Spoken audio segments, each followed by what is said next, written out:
Bharat Imana, Manipur Imana, Manipur Imana, Manipur Imana. Respected DGP, Special Chief Secretary, Police की high ranking officers Singh अदुगा आई colleague Honorable Minister Sapam Ranjan अदुगा अखोई ngasiगी सुगुम्बा यामना लूरबा अदुगा मणिपुर की यामना सीरबा तंजासिदा भारत की unity strength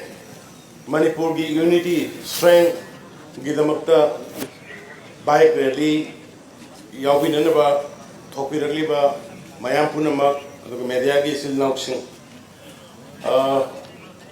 honourable prime minister Modi ji की मखादा हर घर तिरंगा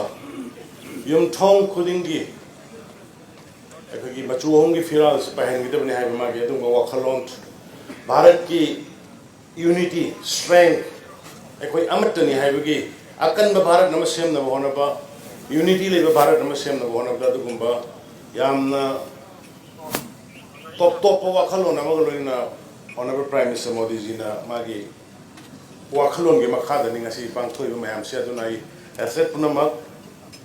biker punamak soingam dana satpi rerga ano bharat thama mapangal leiba sakti leiba unity leiba dugumba bharat nama sembada